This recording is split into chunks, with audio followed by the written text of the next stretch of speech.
Talking Public Art. with us, Louise and Laura from Francis Knight Public Art Consultancy. Conversations with a range of arts practitioners, community activists, planning directors and design teams about how we can make places better by working with artists. Our role as public art consultants is all about the delicate balance of client expectations to encourage new ways of seeing, developing relationships, connecting people and enabling the creative process. Today we meet Chris Tippi and Mark Fisk. With over 30 years' experience, Chris Tippi works on national, large-scale public realm projects, exploring the interpretation of place with a strong contextual narrative focused on detail, materials and craft skills. Chris was lead artist on the award-winning Margate Steps and worked with us on the Chatham Placemaking Project and Rochester Riverside.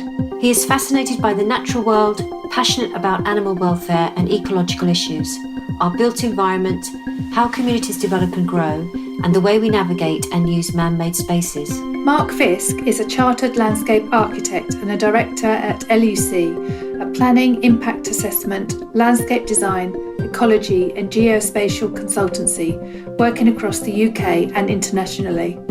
He has over 17 years commercial experience in developing and delivering landscape design proposals to support residential and strategic mixed-use developments. Closer to home, Mark led the development of the master plan landscape strategy for Rochester Riverside. He is passionate about the environment, promoting nature and delivering quality green spaces. Welcome, Chris Tippi and Mark Fisk.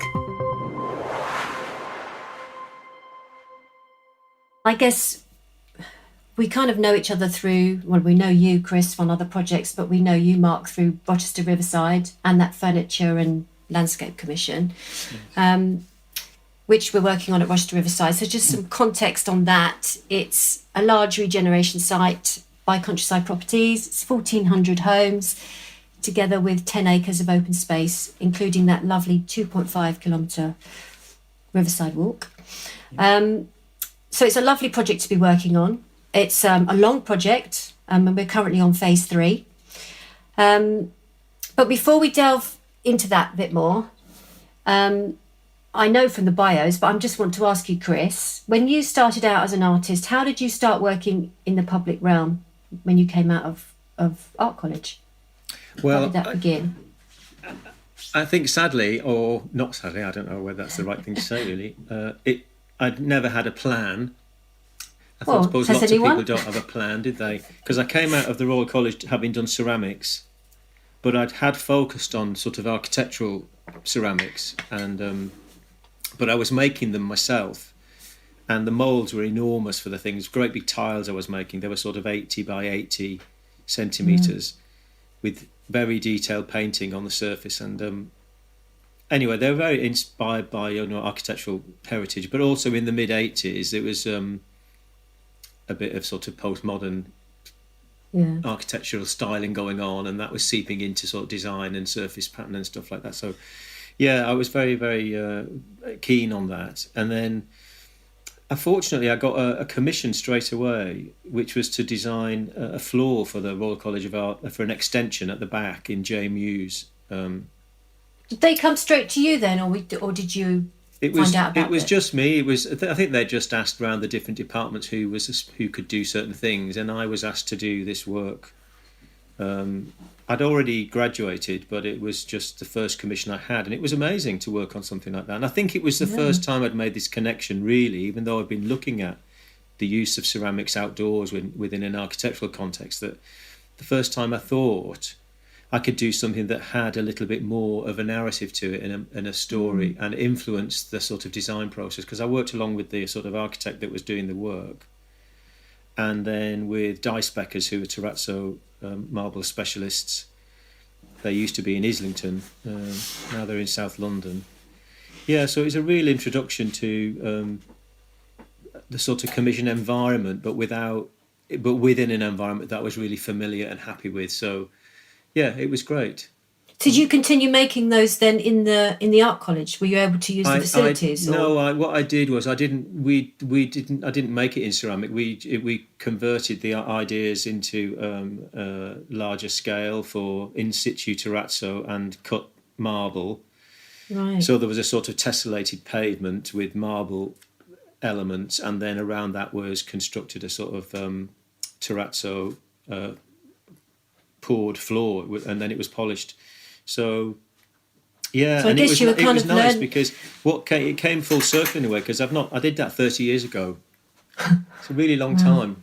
Yeah. And then I was thinking the same, actually. Yeah. Partly because of Rochester Riverside. Yeah. And it kind of brings it back absolutely. to that. And I think this is what happens. It's like it's not linear. I don't think my career or my work or my influences or anything are linear. They go around in circles all the time. And sometimes there's a confluence between one circle and another, and it comes at the right time to do something with material and with ideas and with a site that just seem really appropriate. I think it triggered it because in 2017 I saw a picture of my work used as part of the Frieze pre-advertising campaign, to advertise Frieze Art Fair. And they'd sent a photographer round to photograph patterns in London, and they just picked up on that, and I thought it was great. So I sort of revived it for a bit. I did a few posts on it in Instagram, try to sort of milk it a little bit more. Oh, look, I'm part of this, even though there was nothing to do with it. But it just brought it back that, there are some great projects out there I've been involved in and things I'm still proud of. And it's a long career, I think. Chris talks about working with the landscape architect there, Mark. How about you? How did you start working why did you want to be an architect, really? And also, you mentioned, that on your projects you try to work with artists and bring that, that value that brings. Maybe you could just give us a little bit about your background, really. Well, I suppose, so I'm a chartered landscape architect, and I look back at how I got into it. So it started probably in school. So I still actually remember the time. I mean, it's not a commonly known profession. I think if you're not in the construction industry, probably have no idea what a landscape architect is or does. And everyone thinks we're gardeners, which we're not. But I came into it. I still remember the day, actually. I was looking at what am I going to do with my life, and I had, I had a bit of an interest. I was good at geography. I liked design. That was my strong points at school. I was looking at all sorts of options, and then I think it was actually my design technology teacher who took me up to the careers room one day and said, and flicked through the book and showed me a page on with a very small statement about what a landscape architect did, and so that sort of set it off, and then I went through kind of did all university and things, and have been doing it ever since. So sort of 17 years it's a long now career, of working in it, and and I think it's even in that time it's gone through, it's evolved how we work, and the pattern of what a landscape architect does has changed somewhat. My career has been quite focused on residential design and outdoor spaces, but I think certainly at the moment it's quite an exciting time for us because we've got all the climate change agenda and which you both talk about in your bios, which is why it's to that crossover very much. So it's very much given us a bit more of an opportunity to work that into our schemes and designs and think about the value of outdoor space. And I think particularly living through the last year with the pandemic, everyone has really appreciated those. So we really want to put landscape architecture on the map and try and get more people into the profession, really, because we think there's lots of opportunities there to do some really nice things. I saw an article on LinkedIn, actually, Mark, which says that landscape architects are best placed to revitalise our towns and cities. I don't know if you saw that. Yeah. And I think it's quite interesting because as a profession, you do collaborate with a lot of other professionals, don't you? So you don't just kind of work in a silo. I think you are very open to that collaboration. No, I agree. I mean, we're often, I feel like we're often the glue really that brings it all together. And we have, on bigger sites, we're often working with multiple parties, different architects, artists, engineers, everyone, and so there's a lot to sort of consider in how you sort of generate a design outcome. And I think I think town centres are a real challenge. We're doing a bit of work at the moment in Bromley on a scheme near the centre, and it's but it's very they're challenging environments. As retail sort of recedes, what new uses can come in, and how can the external environment improve those places and bring people back in, make uses of these spaces, because they're really important. They're again those sort of social places that make our towns and cities what they are. Yeah. Give them a sort of soul, really. So the high street is a sort of centre of the environment for most people. It's a centre of people's sort of historic, familial environments from their home and their past. I'm just nipping down the high street, or what's going on. It's like everybody has a reference to that. Every town has got a high street, so they're really vital parts of our sort of physical landscape, aren't they? And I think if lockdown and sort of COVID pandemic times have taught us anything, it's the value of what those spaces, in a way, in this frame. Obviously, not in our health is obviously very important, but and I just wonder if it's actually triggered the conversation much more about how we use our public spaces. I think it may have been coming in that direction anyway, because we were getting so overwhelmed with traffic and transport, and how do we manage public spaces, with a realisation that our public spaces are the spaces in between buildings, and how we move around space and what we experience on the way are very really important to us, and I think we sort of lost our way a little bit. Maybe everything just became overburdened, too much of everything. They talk about peak everything, peak shopping, peak stuff, peak traffic, peak clutter in this landscape. Clutter it's really gets to me. About time.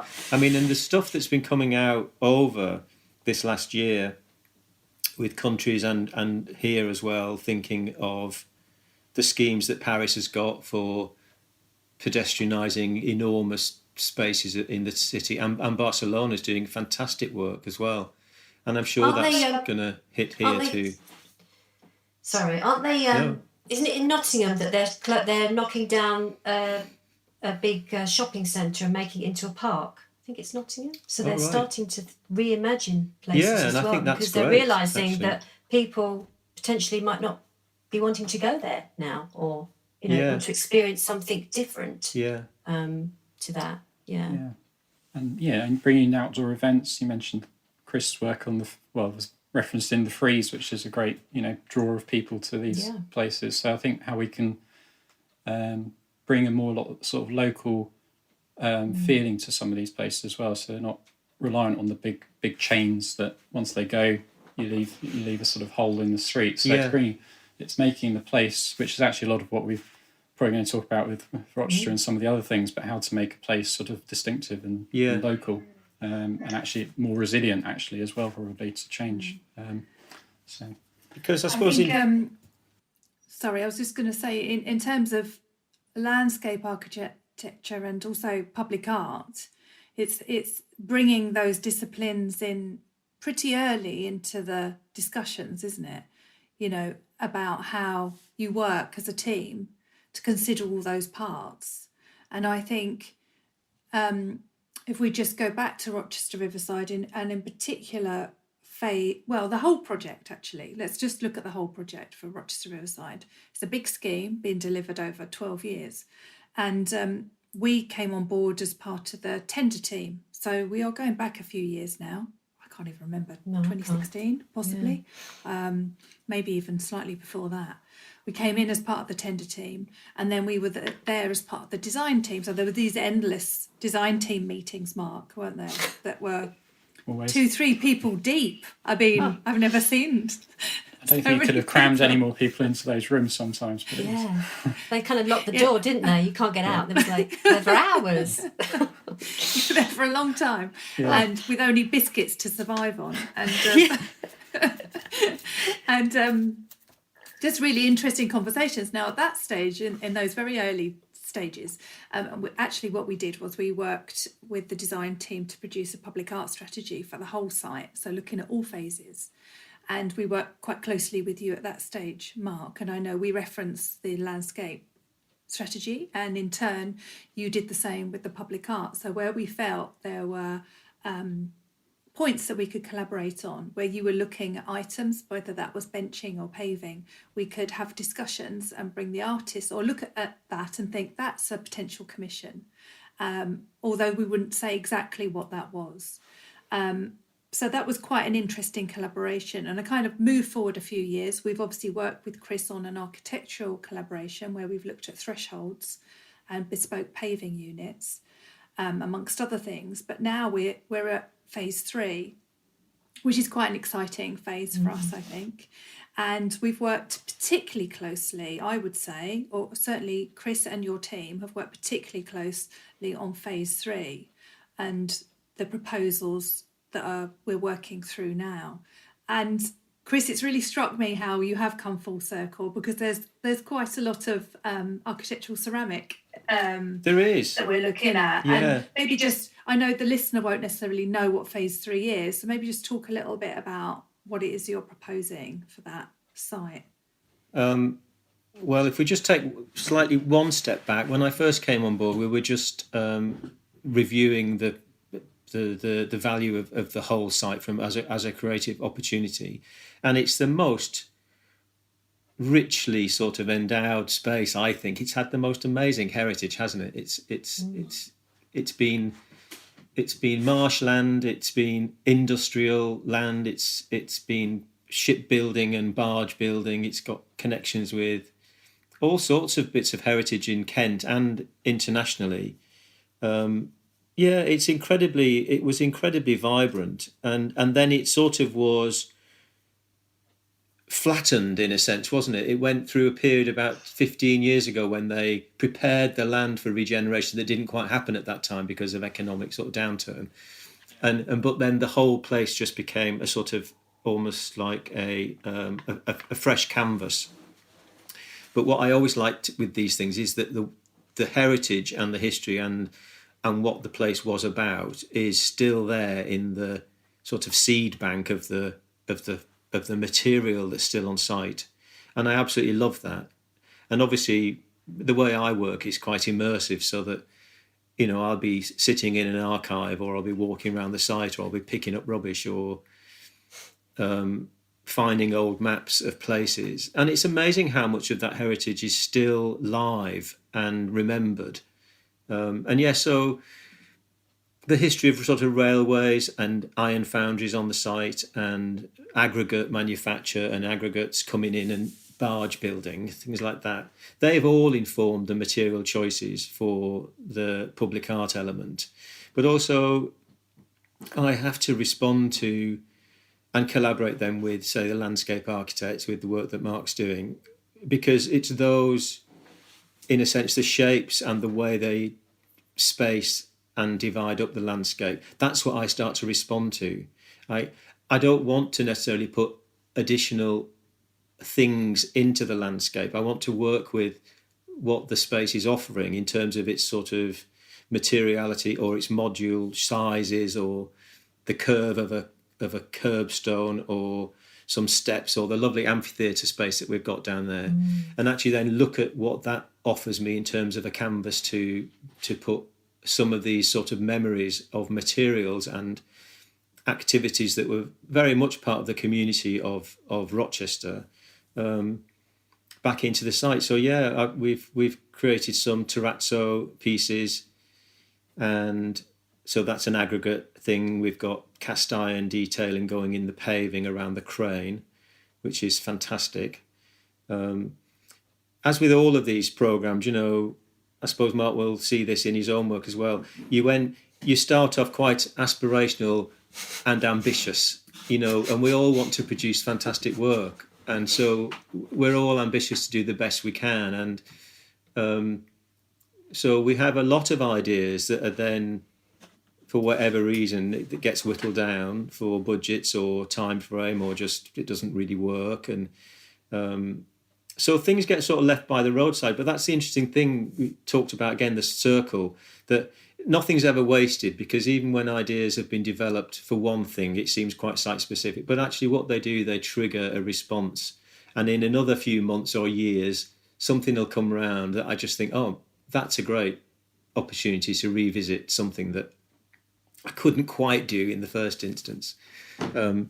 So yeah, and all the work I'm proposing for the phase 3, stage 3 works is embedded in that it's built in. It doesn't sit or stand proud. It just will be part of the paving or the thing that you walk on. So hopefully it becomes part of the fabric of the place and is noticed in a way that simply animates what's already there and the quality of the landscape around you anyway.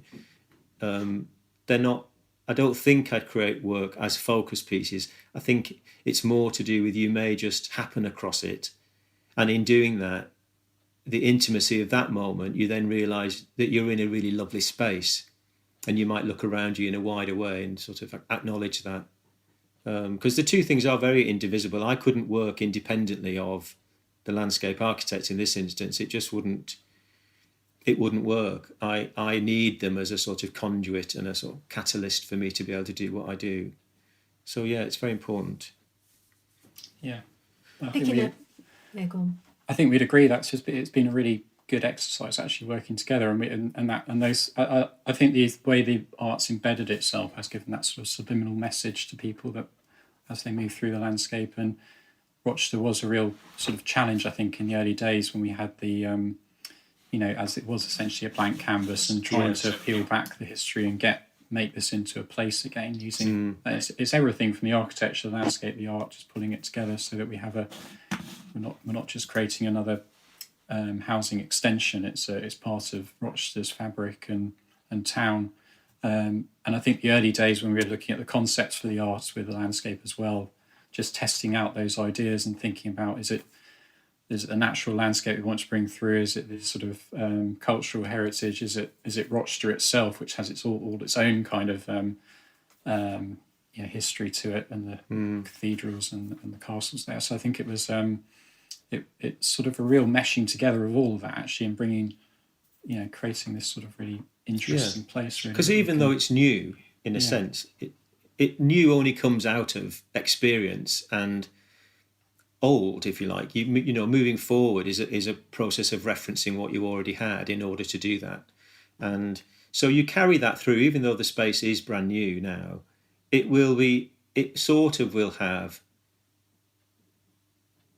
has all the essence of what the place was before. And Rochester is a really, really old settlement, and it's built itself up over centuries. And so that sort of mishmash of heritage also can't help but come out in any expression in the landscape, or even in the architecture of the space. I mean, they're referencing across a number of sort of periods of house styles or building, or anything from Georgian to Victorian to postmodern, whatever. These landscapes have all of that. It's one of the tricky things, having a blank canvas. Sometimes you have to sort of picking the right thing, or picking which you think is the right thing to express is quite. Oh well, yeah. It's the challenge of the design. Yeah. Well, I think that's what also where it's a sort of double-edged thing, because I often think it's quite nice because, in a sense, even though I'm sort of collaborating with a wider team, I do a lot of the creative process and researching on my own. So I have my own strategies for doing my own peculiar sort of creative site analysis, which is pretty much about I'm cherry picking the things that strike me as being really intriguing. And there may be things I hadn't expected to find, but I will just turn up a funny word or a letter or a piece of material or some reference to the site, which triggers a whole process then and creates a narrative and a story. But whether that is the same, how that resonates with the wider team then is a different thing, because you all come in with a bag full of experience, and because I necessarily come into the process a little bit later, a lot of that preliminary site analysis would have already been done with maybe a different outcome in mind. But then you have two stories coming together, and you have to see where one dovetails with the other, and if they complement each other. They don't always complement each other. They can cause a few problems. Yeah. But in the end, I think part of that that's where the clash happens, and I think it's often where people talk about that all the time, don't they? Where the clash happens is often where the creativity is, because you're forced to rethink things and to look again. I mean, we talk about the ideal time, don't we, to bring the artist on board, and I think with Rochester we got that right. But there are times when that doesn't work out, and you must both have experience. And as a landscape architect as well, there must be those experiences where there's the timing is crucial, isn't it, on how you work together. And you mentioned, Chris, that you've gone through. You go through your ideas, and sometimes those things will come through and the others will be on the cutting room floor in a way, but you can bring them, and that must happen to you, Mark, as a landscape architect. You kind of put a scheme together and the budgets kind of get cut a bit like ours, kind of they chip away slowly at those things. Or Well, I think the scheme you start out with is never the scheme you build. It's an evolving process from the beginning, and you have your ideas, your aspirations, and they just get refined and changed, and it's a process. It's but it's part of the appeal of it, really. I think if you got it right first time, you probably haven't necessarily listened or captured everyone's thoughts along the way, and a lot of the work we do is, you speak to the community, the locals, residents, the planning authorities, whoever, and they will have views on what spaces need to be and how they will function as well. So it's all about just as the project goes, pooling that knowledge together and getting you a best outcome for any site. And I think also just in the process of the art, it's we talked all about the embedded art at Rochester, which I think has been really, really a good thing, and it's made the landscape and the art really mesh together. And I think if we didn't have that early involvement, we often find it's a bit of an afterthought, and then you can have sort of piecemeal things which don't necessarily complement one another, and then you get a clash then between art and design, and the base design of what we're trying to do in the landscape. So it's I agree with that. I think that timing is always critical. I think particularly on long drawn out projects that have a lot of preliminary consultation and engagement work to do, and build projects like this are long processes. They could be decades. It could be a decade of work, couldn't it?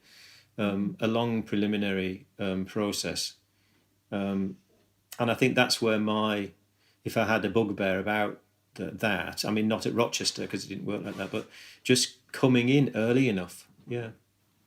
I mean, I have been involved in projects from the outset previously, and that's been really interesting. Or I've been brought in at a sort of pre-planning stage where my work has contributed to a sort of design and access statement thing. And I think that's been valuable because then your contribution is then more embedded in the planning application.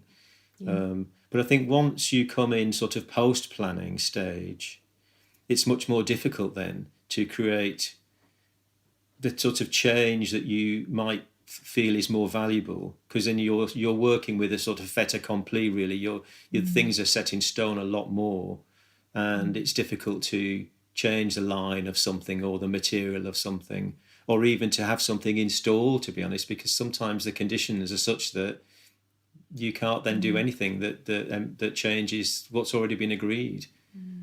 We would always advocate to bring the artist in as early as possible. And absolutely. This is kind of the ideal, is to work with the landscape architect, so that then everything is detailed within the plans going forward, because there's such a run-up to construction. And Rochester's a particularly big scheme. With the smaller schemes, we then kind of we get handed over to different teams in a way with the public art. It works in so many different ways. But we always start in at the beginning again with public art and introducing, because it seems, public art is interpreted in so many different ways. People have certain opinions about what that might be, and that perhaps it is that standalone artwork. And, we're always advocating that if we can embed it in some way at the very beginning, it has so much more meaning to it. And if we can bring the engagement in as part of that process as well, Mark, you were talking about engagement. You know, artists are particularly good at engaging with communities in a very gentle way. And researching as well. So, you know, when you come in as part of a design team and you can influence some of that thinking, or you can have those open discussions about what might then be brought to the table and where the opportunities are, that's always great. And never the icing on the cake or the cherry on the cake, or however you want to be it, that we are part of that process. It's a discipline in itself. But, you know, we still have a lot of those conversations with people. You know, we're always trying to educate and inform and, you know, just get clients to look at doing things in a slightly different way. I think there's also that question about what collaboration is as well, and the true meaning of collaboration, what it actually is, working together properly. You know, because some people say, oh, yeah, we collaborated. And you think, did you really? Was that really happening? You know, and I think, you know, it's getting that right as well. And meaning that it is an open conversation where you kind of put everything on the table and you can openly discuss it and talk about it. And if it's not quite right, or you can change things, it's that's how we see it as working together, bringing the artist on board. Would you say that's right, Chris? That's the kind of way to work? Oh, definitely. I agree. I mean, it's all, but you're right. The thing you're very right about, though, is the generic term public art, you know, and even saying artist, you know, it's an enormously broad brush, you know. We all do such different things. It's a bit, everybody brings nuanced and different things to the table. And it comes down to people quite often, doesn't it, really, in a team? You might be a landscape architect, Mark, but I might just get on with you because we have a rapport about the environment. Or I think having a champion within a team in that sense is always extremely valuable, because you're not just a title of something. But yeah, I think we hear probably too much about the sort of, you know, the standalone artist that comes in, and there's maybe the more famous works in a way that create the sort of idea that the art is more special than everything around it, in the sense that becomes the focus piece, the sort of iconic piece of artwork. Yeah. And even though there is always space for that sort of approach, I think the majority of people work in a very different way, which is very much more like a sort of old-fashioned, I think, a traditional sort of artisan. In a sense, you're coming in with a skill set to embed into something that's bigger than you. And I always think that with architecture from the past, sort of more, I mean, I'm working in Coventry on a project at the moment, part of the City of Culture thing, which is really lovely to do, but it's given me an opportunity to really visit some of those great sites like Coventry Cathedral and the Civic Centre, you know, the precincts, all the pre-war, post-war architecture, which had this amazingly great urban vision for what public spaces could be and public buildings. And the amount of embedded artwork in those is astonishing. It's of its time, obviously, and it speaks very much of the 60s and the time of, but it was made with a purpose, and it was made with society and people in mind, and people who would look at it and register it as part of their ownership, of common ownership of spaces. It was unhierarchical, and I just seem to really respond to that. It gives me as much pleasure to talk to someone on the street who apparently is indifferent to the whole thing initially, and then gets engaged with you, and you ask how long have they lived there, or where did their parents live, and they've got stuff to tell you, and that's engaging. As I am, and I like to speak to the architects and the developers and the clients. You know, everybody, if they're passionate about what they're doing, they've got something of interest to tell you, and all of that emotion, if you like, is valuable to the end result. That's when you see, I suppose, you know, when you come across projects where they're a bit too big, or they're very broad in their, I don't know, I'm going to say the wrong thing here and get into trouble probably. Say it, go on. I meant the more, I suppose, developer-led, very generic international style of retail or buildings and public spaces, I think that there is a danger that they just become anywhere. And not dropping Mark into it, but you mentioned about making things, places local and responding to local flavour. I think it's really, really important. I don't know whether the word local vernacular is in common use still, or whether it's out of favour, but actually I like it, and I think if you work in a site specific way, you can't not but respond to what's underfoot in that place. And I think if you keep that as your remit and your passion, and you talk to people who live there, and I don't mean people who live there who've always lived there, I just mean people who spend their lives there. They might have moved like I did to Ramsgate 10 years ago or whatever. I love it here, and I count myself as this is my hometown. But you always fall foul of you're still a bit of a foreigner, you're a DFL down from London. You brought your funny ways with you. You don't, But and I travel probably like Mark does. You end up traveling all over the country doing your work, and so you owe it to yourself and your client then to respond in as local a way as possible. But that's always tempered with your experience from somewhere else. I am a visitor when I go to Coventry, and so I see it with a visitor's eyes, and so maybe that is part of my value as an artist. I can't try to be them. I've just got to try to be me as honestly as possible. And do you find that's the same, Mark, is that, similar to the way you're working as a landscape architect, or? Yeah, well, I think you do bring, you bring a different perspective sometimes to a place, and you work with the place as much as you can, but you have to, you do bring those experiences you've had on other sites, projects, your life experience, and you use that to create your schemes. I mean, art is, I suppose the art aspect of it is, it's quite interesting. You're trying to provoke a reaction, sort of be controversial, which I suppose some places are, or are you trying to be sympathetic and quite sort of subtle in how you approach it. And so, Chris was talking about the emotional side of it, and a lot of it is actually in that design.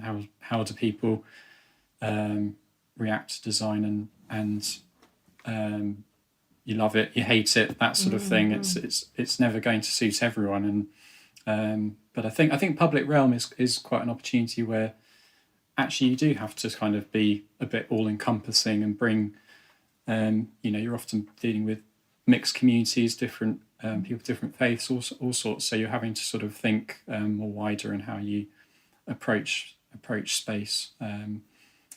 So I think there's a lot to kind of bring to any project that you can touch on and to get the best outcome. So if you had an endless budget, both of you, and there was a dream project that you could do, especially as we've spoken about, the fact of high streets are quite important and what's happening post-COVID, kind of what would you love to do? If I said to you, okay, there's your budget, go for it. That's a $1 million question, isn't it? Isn't it just? I mean, you both, you talk about you're a gardener as well, Chris, aren't you? You love gardening, and you've mentioned something about being interested in maybe getting involved in some of the planting on some work. Yeah, well, I was going to mention this. Like at Rochester, like every place you go to, really it sort of has two histories. It has an enduring history, one which is made of solid materials and things that can still be there, like a bit of paving or a drain cover or even extant buildings. But what tends not to last, apart from maybe a few trees, is the soft landscape. It tends to get changed, and that can change from generation to generation. Like we notice now, so many people's gardens are just paved over for car parking and off-street parking and things like that. So some of that local flavour gets lost, and I end up doing a lot of work looking at old maps, and I love that because quite often, like for example in this Coventry job, I found a map called the 1851 Board of Health map, and it's drawn in such fine detail. It's the most amazing thing. So the whole area around the station, which is now very developed with housing and offices and things, was all allotments, and they're drawn. And they sort of indicate what was in there, like the planting style, whether that's just a bit of pattern making or map makers, filling in But I was told by someone in the archives that they often did record things like significant trees, planting styles, garden layouts and designs like that. And I do love to see that. And I think there's a lot of, I sometimes think there's quite a lot I miss when I deal with hard materials. And I could be interested more in the soft side of things, the more transient thing. Even though plants can be long lasting, there's a seasonal shift and there's a massive amount you can do with change in that way. That Mark obviously understands that a lot more. But obviously with all these things, like you touched on a little bit, that, you know, the public realm, whether it's on a housing estate or in a town centre, is a great creative opportunity, but it also has enormous sort of caveats, doesn't it? Like there are things that guide it, like traffic, people flow, you know, all the underfloor stuff that goes on, all the buried services, and it's a massive job, and it's amazing really that some beautiful spaces get managed, you know, that they are the outcome when there's all this other stuff that has to be taken on board. That must take up a lot of your time, presumably. No, it definitely does. And I think, I don't think I could necessarily say what would be my dream project. Every project brings a bit of interest. It's difficult one to quantify. But I think, soft landscaping is probably a bit of a foundation to what we do, and the seasonal change that Chris touched on is part of that kind of evolving and people understanding what season they're in, and I mentioned climate earlier and thinking about how plants are adapting, and it's a new thing actually. We're constantly being tested on what we can and can't plant, and that's just seeing the whole kind of. I think our country as well will see quite a lot of change over the coming decades, with new species coming in and how our environment changes around us. We have lots of issues with trees and things which are kind of subliminally there just as our kind of backdrop to much of our landscape and what we do, and so many of them are under threat, and so it's going to be quite interesting how our work evolves really over the coming years. Really. There's been some quite interesting work with trees and memorials to COVID. The Mayor of London was planting an orchard of trees, is that right, Laura? Yeah. Some quite interesting projects there. And obviously there's still quite a lot of talk of garden cities and things. You could kind of, in my head, I'm beginning to imagine some big garden city project, festival type thing. Really interesting, I think, about, to see what could come forward. Just our last questions to you both, actually. And we've asked all our guests this. Can you tell us a little known fact about yourself that we might not know or might not have guessed? Maybe start with you, Mark. Because we know quite a lot about Chris. Yeah. Too much, hey? Well, I think I live in London, South London, but a lot of my family is Scottish, and that's where I kind of, I suppose, brought a bit of love for the outdoors and the outdoor environment, and so I spent many sort of family holidays and trips up there when I was younger, and I love being up in the mountains. So giving that peace, that escapism sometimes, but it's. I think we're all looking forward to more of that as we emerge from these times over the next few months, hopefully. But that's probably me. Yeah. Well, I live on the coast. I can see the sea from my studio just about. I'm at the top of the house, and Ramsgate and Thanet is chalk and flint country. I love being by the sea, and I swim a lot. I've not swum that much. I swam in January and I haven't swum much since then. It's too cold for me just now. But I do swim all summer, all the time. I have to check myself to get enough work done. Yeah. But also, because I trained in ceramics, I trained at Farnham in Surrey at a time when it was very traditional brown pottery time. And so I trained as a thrower. And then I used to throw commercially for a pottery in the Isle of Wight. For many, many years when I was younger. And so, in the back of your head somewhere, I've always got this aspiration that I'll get back on like riding a bike, and I'll be able to do it. And somehow I think I'll have to sort of push myself to do that. That's the one thing about coming from a craft background, I suppose, in terms of making, is that's what I continually do still think about ideas in terms of handling materials, the weight of something or the colour of it or the texture of it in my hands. It's really, really important. And I'm sure it's very much the same in landscape architecture, that it's the feel of stuff, because you're dealing with soft as well as hard and different qualities of environment, land and you have to touch that when you're a landscape person, don't you? You have to get your hands dirty. Texture, scent, it's all there, and colour, it's mishmash of everything, and it's always changing. Yeah, so absolutely. It's great. It's quite visceral, isn't it? I think the physicality of working on these projects is also very much a part of what I really like about them. I mean, I like going tramping around a site before there's anything there and feeling what it's made of. But I'm quite happy then sitting in a cold porter cabin, having a bit of more, it's not always pleasant, but it's not always pleasant being shouted at. Cold winter's day without it. Yeah, that's right. But so we're summing it up by saying, and when you see projects finished and you can walk away, in a sense, you always feel they're never finished. I think that's something. Yeah. You always feel there's something that you didn't quite didn't do, and I'll do it next time. It's that sort of thing, and. But actually, it's a great feeling to have been involved. And I think I didn't quite get to say what my perfect project was, but it's very much more about just being involved with something from the outset and the creation of an idea to the delivery of it, and to see it all the way through. Because quite often, in some recent projects I've worked on, I've sort of been chopped out of the last bit, the delivery, as if it didn't matter that I was delivering it or not. But that's a really massive part of why I do what I do, and to not be involved in the last bit is quite hard.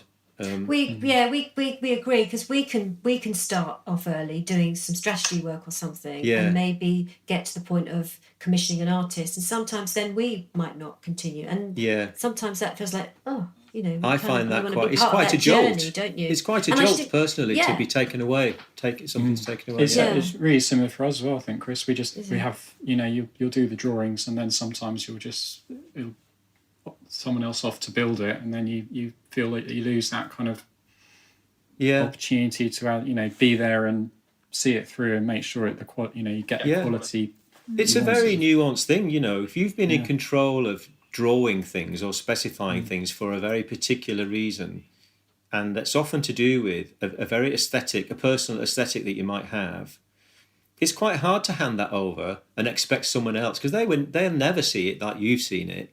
No. And so it's that continuity, and I know that Louise touched on it earlier, though, the longer you're involved in projects actually than the very long projects, quite often the teams will change continually throughout. Quite often in a bigger organisation, you might get a lot of people turnover. And so the people you start with who might have shared your viewpoint may not end up being the people you end up working with. Or vice versa, you might not end up staying the course for whatever reason. So they're a challenge. And I think we're lucky that we even managed to deliver them. But a lot of the time, Chris, actually, we are the constant all the way through. Yeah, we are. That's true. Certainly, Laura and I will see a team through all those changes. You'll see them off. We'll see them off. But, we're the only one left. We're the only one left standing. But we do. This is a big challenge for us. Yeah. We at every point and every new person that comes in, we're back to the story, the narrative behind the public art and why it's in. Otherwise, we get challenged at every single stage about why the public art's here. Yeah. What do we need that for? Can we just chop that out? Can we halve the budget for this? Can we, all the way through that journey, we are challenged, I would say, about the public art, and the artist is challenged. It's not very often you go through a project where it's accepted, embedded, and everyone just runs with it. It's quite rare, I would say. So that's the perfect project then, isn't it? So you get the right, you begin at the right time, you're in the same team all the way through, you get to see your ideas fulfilled, and then you deliver them with the care that you wanted in the first place, and then, you're kind of, perfect. I think that possibly, landscape architects or the architects or whoever is working on these schemes, they're all vulnerable to seeing their vision compromised by all sorts of things, or changed or made difficult. But I do think that the public art element, or that creative element that comes in almost separately sometimes, is particularly vulnerable to loss and to being slightly ill-considered in some cases. I think it just needs to be embedded at an earlier stage in terms of strategy, because the value of it is very, very high. I mean, you wouldn't necessarily dream of challenging some of the other people on a project team, but quite often the artist or the art consultants are challenged in a way as if the perception of them is that they're a spanner in the works in somehow, that they're there. I think some of that is a slightly at the fault of the way a lot of the budgets for the art is triggered through Section 106 planning conditions. It becomes part of a condition you have to, maybe a developer or an owner has to adhere to, and maybe sometimes they fight against that. Whereas it should be a joy to have that money, an opportunity to enhance and to bring some level of narrative or meaning, interpretation to a place. I certainly enjoy working on them. I enjoy working with you, Per, as well. It's really good. Oh, like Francis Knight's really good working with art consultants. Agree. I have to really acknowledge that, because I think what I've noticed in my career is that it may just be a fluke or by chance, but the catalysts for opportunity and for change for me as a creative person have been women in the position of art consultants, and I really acknowledge that. It's important. But I get to work with people like Mark and wider teams with people who I wouldn't get to meet otherwise, because this is I don't get to meet you unless I get commissioned, if you know what I mean. I wouldn't be called on as a consultant necessarily arbitrarily. It's more coming through this collection of individuals that I get opportunity, and I think I do value that. I think we'd absolutely second that, because I think without Louise and Laura there to bring the artists to the table and those ideas, we wouldn't even consider probably some of the things that we're now looking at with Rochester. It's sort of inspired us a bit actually to think about how to approach the landscape as well. So we've got even through the whole selection process of finding yourself, Chris, and meeting some of the other artists along the way as well. It was it's quite inspiring in thinking about which direction we were going to go with it. So it's been a real journey, as is any project. And sometimes the project, it can be a bit of endurance as well. So it's long projects, you just never know. As I said earlier, where it will end up. You start with a thing and you finish with something else, and it's just about trying to stick in there, I suppose, and keep your design sort of thought vision strong. Yeah. Well, my big concern about Rochester is that we don't see it through, which is very. I mean, obviously that's up in the air. We don't really know yet, but there are some parts of that site that are so rich in its story and its narrative that if I fail to get that interpretation in, I'll be really frustrated. Because we did all of that work. We treated the whole site in a holistic way, didn't we? I approached the whole site and we did the research of the whole thing rather than in the stages it was set out in. So there are bits of that narrative and the history that I've left aside, but they are so valuable and they really need to be embedded at some point. So we all need to fight hard. No pressure. Okay. Right. Well, we're on phase 3. So we're moving up the chain. Of the Cool. I just think it's very valuable for us to be able to develop as a team, working together as well.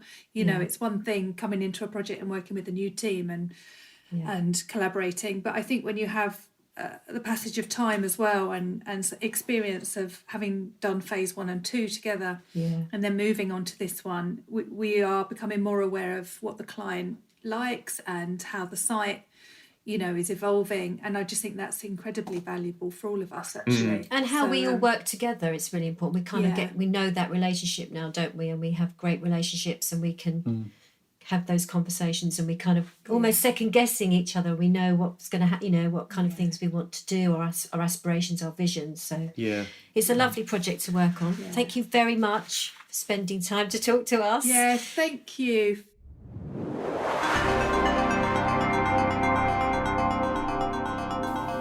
Engaged, creative, curious, courageous and valued, Frances Knight is an award-winning independent public art consultancy based in South East England with over 16 years' experience offering expert advice and management in commissioning high-quality art for the public realm. As co-founders and directors of the business, Louise Francis and Laura Knight commission professional artists from across the UK to create ambitious public realm artworks in a variety of locations. The consultancy partners closely with housing developers, design teams, social housing associations and local authorities, together with a wide range of community groups, to create brave, ambitious, thought-provoking art for public spaces. Over this series of podcasts, we will be looking at different ways that developers can engage with artists as part of a design team, and how, if it's done right, these working relationships can lead to meaningful, lasting and joyous contributions to our townscapes and landscapes. Next week, we talk to Maria Amadou on why a craft maker turned to working in the public realm, responding to people and places, the importance of rooting a project in the community, and the interplay between the initial brief and what you eventually decide to do. Plus, looking out for Withersfield on the London to Brighton train and the delights of Agatha Christie.